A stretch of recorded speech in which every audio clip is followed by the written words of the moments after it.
Membantu atau menggantikan dokter? I don't think menggantikan ya, lebih tepat membantukan. Karena pada saat kita bicara dokter as a human being, ada faktor empathy, ada faktor kayak urgency, critical judgment-nya, dan lain-lain. Itu menurut saya nggak bisa digantikan AI. Apakah AI tidak bisa belajar soal empati? Bisa, tapi banyak hal pengalaman yang dimiliki seorang dokter, ketenangan, emosional, let's say tatapan mata, reaksi dari pasien, I think itu menjadi satu kesatuan ya pada saat dokter diagnose satu penyakit.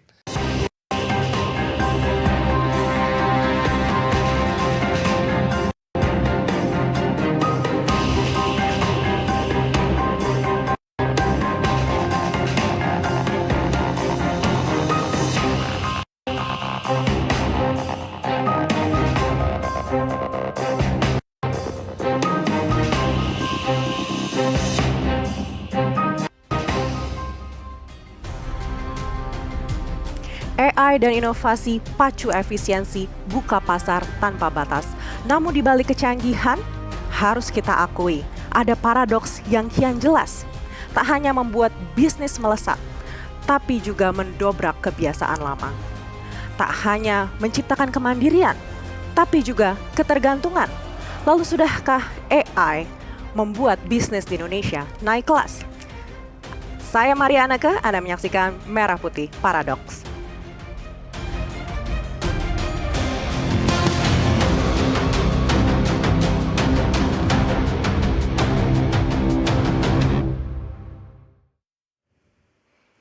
AI dan inovasi teknologi dibutuhkan hampir di semua sektor ekonomi yang ada di Indonesia. Dan kita akan membahas dengan beberapa narasumber yang sangat prominent di sektor masing-masing. Yang pertama ada Bapak Erwin Tenggono, praktisi industri kesehatan. Pak Erwin, selamat datang. Selamat malam. Dan juga ada Bapak David Chandrawan, praktisi dari Perbankan Nasional. Pak David, apa kabar? Baik, Mbak Neke, alhamdulillah. Baik, berikutnya juga ada Bapak Mahendra Kadatu, Innovation Designer. Artinya ini dari sektor teknologi. Apa kabar Pak Mahendra? Baik, selamat malam Mbak Maria. Luar biasa, jika semua narasumber kita sudah siap, langsung saja kita akan mulai diskusi malam hari ini. Dan saya akan membuka dari data yang kami olah bersama. Ini adalah data yang membandingkan antara AI chatbot di sektor kesehatan. Seperti apa servisnya kalau dibandingkan dengan dokter yang menjawab layanan pasien? Penelitian ini memang bukan dilakukan di Indonesia, tapi ini adalah sebuah gambaran saja seperti apa AI sudah berfungsi di negara maju. Dari 461 kunjungan virtual urgent care pasien dewasa di Amerika Serikat, yang menggunakan AI chatbot ini ada 77,1%, sedangkan yang berhasil menggunakan dokter ini 67,1%. Artinya keberhasilan dengan AI chatbot ini sudah lebih tinggi daripada dengan dokter. Dan juga perbandingan kualitasnya, dokter ini lebih baik menangani 11,3% kasus. Namun AI lebih baik menangani 20,8% kasus, sedangkan yang kualitasnya dianggap setara atau equal ini 67,9% kasus. Jadi kurang lebih ini memang ada plus minusnya. Tapi apakah situasi ini juga menggambarkan apa yang terjadi di sektor kesehatan kita di dalam negeri, Pak Erwin? Ya, menurut saya tidak terreflek langsung ya, karena kan infrastrukturnya ada di Indonesia sangat berbeda, readiness dari human, patient juga sangat berbeda. Jadi angkanya tidak terreflek kalau menurut saya. Baik, tapi apakah kita menuju ke sana? Harusnya iya ya, kita harus menuju ke sana karena pertama lompatan teknologi di AI nggak bisa kita bendung. AI itu bagi kita melihatnya harus sebagai kayak enabler yang membantu dokter, saya lebih melihatnya untuk meningkatkan kompetensi dokternya. Membantu atau menggantikan dokter? I don't think menggantikan ya, lebih tepat membantukan. Karena pada saat kita bicara dokter as a human being, ada faktor empathy, ada faktor kayak urgency, critical judgment-nya, dan lain-lain. Itu menurut saya nggak bisa digantikan AI. Apakah AI tidak bisa belajar soal empati? Bisa, tapi banyak hal pengalaman yang dimiliki seorang dokter, ketenangan, emosional, let's say tatapan mata, reaksi dari pasien, I think itu menjadi satu kesatuan ya pada saat dokter diagnose satu penyakit. Kan tidak hanya simptom, tapi kan simptom keseluruhan dari profil pasien juga. I don't think it will easily replaced by the AI. Tapi saya lebih melihat mungkin pertanyaan aja kalau dokter yang memakai AI dengan dokter yang tidak memakai AI, saya percaya dokter yang memakai AI akan mempunyai kemampuan judgement, kemampuan melakukan pemeriksaan akan lebih baik dan lebih ampuh. Baik, kondisi saat ini apakah dokter di Indonesia ini juga sudah banyak yang menggunakan AI juga untuk membantu diagnosanya? Secara statistik saya belum pernah lihat, tapi saya percaya secara simultan mungkin mereka banyak memakai, khususnya dokter-dokter yang muda gitu ya, dokter-dokter yang muda. Tapi pertanyaannya banyak faktor menurut saya. Dokter itu kan dilatih untuk comply, ada tata kelola, good corporate governance-nya ya, dan waktu mereka pendidikan di sekolah itu sangat mempengaruhi cara mereka berpikir. Nah, pada saat AI masuk di lompatan ini, mereka waktu selama pendidikan menurut saya belum teredukasi bagaimana melakukan misalnya tata governance yang baik, bagaimana melakukan kayak semacam pertanggungjawaban etik isunya dalam melihat aspek AI, memvalidasinya.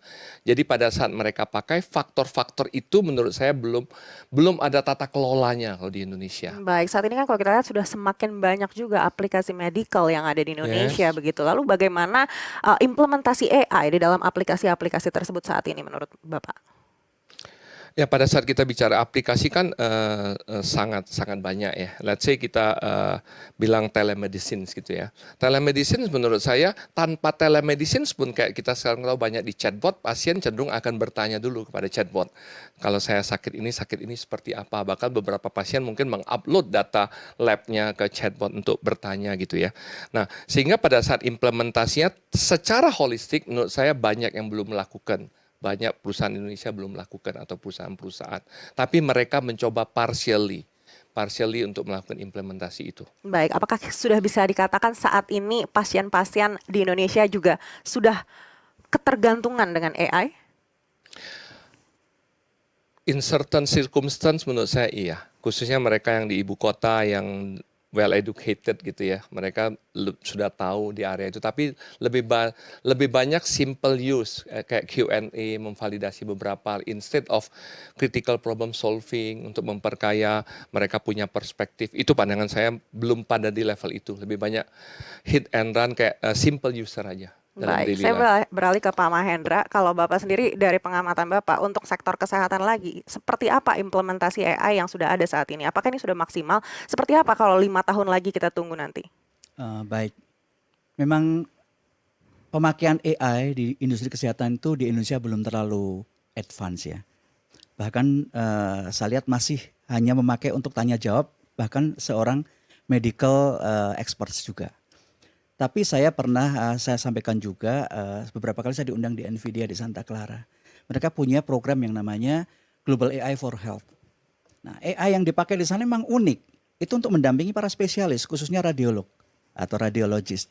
Karena disitulah banyak hal-hal yang mungkin karena kecapean seorang spesialis radiologi ya, itu bisa saja miss beberapa marker gitu ya.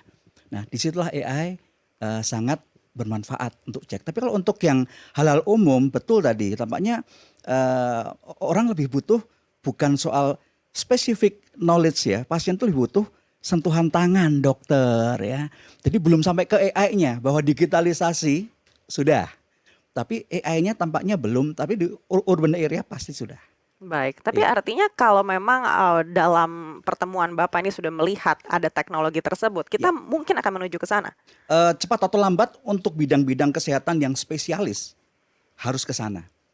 Kalau orang-orang yang pergi ke dokter umum misalnya ya, dokter umum itu relatif penyakit-penyakit yang sebenarnya mereka sudah tahu hanya untuk konfirmasi, oh saya kena flu, oh saya kena cacar gitu ya. Tapi untuk hal yang sangat spesifik, orang-orang urban itu sudah mulai well educated. Mungkin saya akan cari second opinion dari AI ya. Apalagi ada AI yang dilatih khusus untuk bidang kesehatan misalnya. Tapi ini juga bukan jawaban umum dalam arti setiap orang urban pasti akan begitu. Hanya orang-orang tertentu yang merasa saya perlu second opinion dari AI. Itu kan tadi untuk dokter spesialis. Bagaimana dengan mesin-mesinnya sendiri? Apakah mesin-mesin ini juga sudah terlatih dengan menggunakan AI sehingga nantinya tidak memerlukan tenaga perawat lagi misalnya? Suatu saat itu masih utopian dystopian style ya. Cerita itu kayaknya masa depan. Tapi kalau kita melihat AI untuk mesinnya itu bisa menggantikan dokter-dokter, saya belum melihat itu. Ya, dia menjadi seperti asisten, teman bicaranya para dokter. Mesin yang dilatih pun sangat Amerika sekali atau sangat Eropa sekali.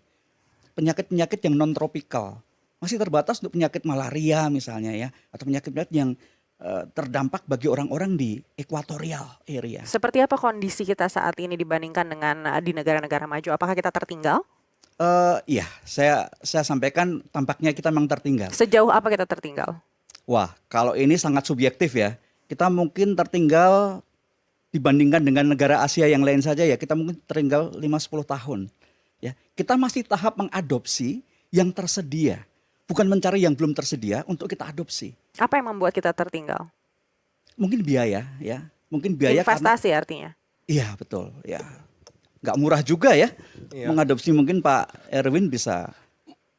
Cara berpikir orang Indonesia mostly masih melihat AI itu kayak a tools. Padahal pada saat kalau kita bilang negara-negara lain, AI itu bukan menjadi tools, sudah menjadi kayak bagian enabler thinking. Itu kita belum di level itu. Iya.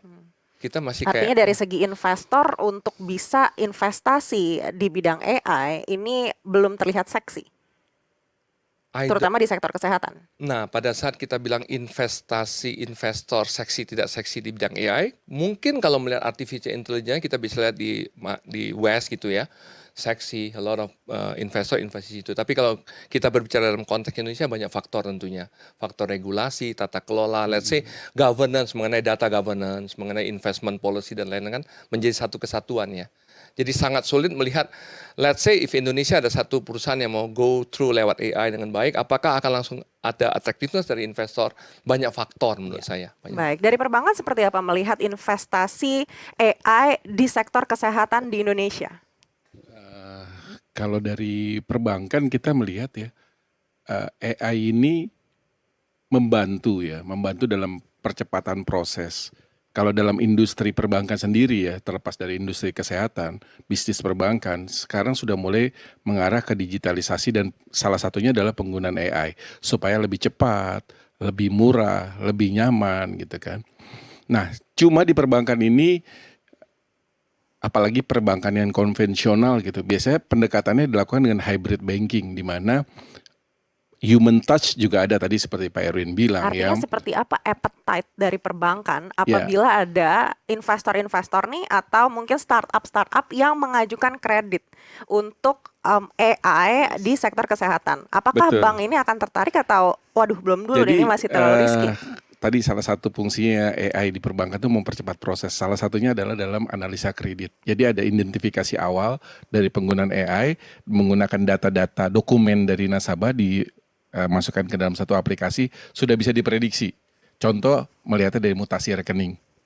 Kalau mutasinya banyak keluar dibanding masuknya, artinya kebutuhan kreditnya diperlukan karena ada kebutuhan biaya di sana. Tinggal lihat seberapa dalam dari sebuah proses kreditnya. Baik, tapi dan kan kalau faktor-faktor melihat lain. dari analisa laporan keuangan semata, kadang-kadang kalau startup apalagi yang di early stage ini kan laporan keuangannya juga masih belum terlalu cemerlang begitu kan. Ya. Apakah artinya dengan kondisi seperti itu, dengan ide-ide yang juga baik, apalagi tadi disampaikan Pak Mahendra, di negara maju ini kan sudah terjadi begitu. Ya. Ini belum cukup juga untuk meningkatkan appetite perbankan.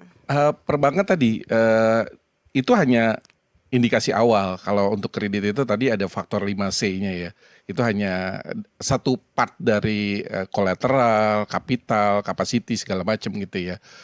Di situ perlu human tadi.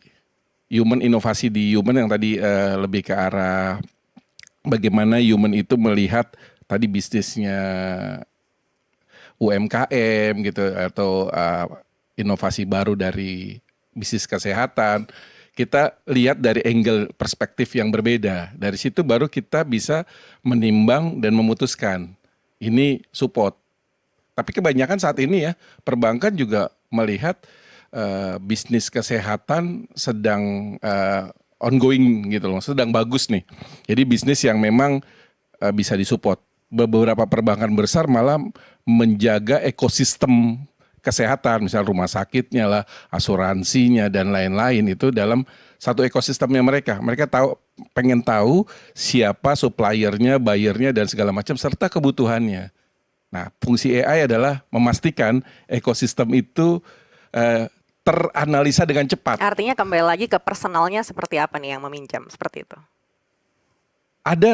Ada personal seperti apa yang meminjam, tapi pendekatan AI itu mempercepat proses analisanya. Yang tadi misalkan kita butuh 7 hari gitu, lebih dipercepat. Sehingga ada kepastian bagi si pengaju kredit untuk memulai bisnisnya di bank ini oke apa enggak, atau saya perlu pendanaan dari investor yang lain gitu. Baik, kebetulan kita ada datanya juga seperti apa harapan perbankan dengan adanya investasi di bidang AI untuk di sektor finansial sendiri. Kalau kita melihat dari 279 institusi finansial, ini tidak hanya perbankan ya, yang ternyata profitnya naik ini 40%. Tapi yang profitnya tetap ini masih 43%. Ada satu institusi juga yang profitnya turun. Spesifiknya tidak dikasih tahu ini apa begitu. Tapi 279 ini adalah institusi finansial. Sisanya seperti apa? Sisanya tidak ada jawaban begitu ya. Artinya ini sudah menjadi sebuah gambaran juga bahwa profit naik ini sudah 40% begitu. Dan ini baru di tahun 2026. Artinya di tahun-tahun ke depan ini mungkin angkanya akan lebih tinggi lagi begitu. Apakah di perbankan sendiri juga sudah melihat pemanfaatan AI ini sudah tercermin dalam profitabilitas? Tentu di perbankan kita melihat AI ini sebagai satu tools untuk membantu, tadi yang saya bilang ya, membantu kita mempercepat operasional bisnis, membantu mempercepat layanan, sentuhan layanan 24 jam itu beberapa mungkin mostly bank itu ya sudah menggunakan layanan chatbot segala macam untuk AI-nya. Nah, terus kemudian juga membantu kita merespon banyak hal ya dan menganalisa bisnis itu dari sana. Data-data segera keluar dalam waktu yang cepat dengan analisanya, gitu. Nah, perlunya human touch di sini adalah untuk memastikan data ini sesuai dengan perkondisi dari nasabah yang membutuhkan tadi, membutuhkan apapun, support kredit, support layanan, support finansial atau ekosistem digital pembayaran begitu. Lalu sampai akhirnya investasi AI ini bisa dikonversi menjadi profitabilitas, berapa lama waktu yang biasanya dibutuhkan oleh perbankan? Kalau di perbankan besar ya buku 4 biasanya itu sudah dimulai sejak sebelum COVID ya. COVID sudah mulai ada indikasi transaksi perbankan menjadi digital. Jadi gini ceritanya Bu Maria. Perbankan itu mulai 2019 data dari Bank Indonesia, bank secara fisik itu malah cenderung menurun, banyak yang tutup. Tapi transaksi digitalnya eksponensial. Artinya ini baik untuk efisiensi juga ya? Betul. Jadi secara efisiensi, cost ya itu sangat berperan. Terus mengambil profit dari digitalisasi juga bisa dilakukan gitu. Dan proses-proses lainnya kayak penambahan customer, penambahan transaksi, bahkan terakhir penambahan profit ya, itu sekarang mostly lebih banyak dilakukan dengan digital banking dan di dalamnya tuh ada AI-nya gitu. Mungkin Pak Erwin mau nambahkan? Ya enggak, ya karena saya kan, kalau menurut saya gini mungkin cara melihat dari perspektif saya, pada saat kita melihat AI itu, kita tidak bisa melihat AI is only as a tool menurut saya. Pada saat kita kalau lihat AI as a tool, saya percaya pada saat kita pilih untuk investment juga akan sangat susah di-justified. Sebenarnya kenapa kita mesti adopsi AI ini semua? Kalau saya di industri kesehatan simple. Bagaimana kita bisa impact the quality of the patient at the end? Apakah dengan accuracy yang kita miliki, apakah kita bisa mensimplify proses, semua faktor itu idenya membuat patient yang nyaman harus. Artinya sama juga dengan perbankan, bagaimana cara membuat nasabah nyaman seperti itu kan? At the end yes, whatever we do kan gunanya apa? Untuk quality life of the patients kan. Makanya saya tadi berpegang prinsip AI itu membantu dokter, dia tidak bisa berbicara itu. Saya selalu percaya dokter itu perpanjangan tangan Tuhan. Jadi tidak semua orang bisa jadi dokter. Ada faktor emosional, faktor bagaimana dia lihat keseluruhan itu, dan AI, dokter yang tidak memakai AI will be like behind in a lot of things. Karena tadi yang Pak David sampaikan, AI itu kan membaca pattern, bisa membuat prediktif.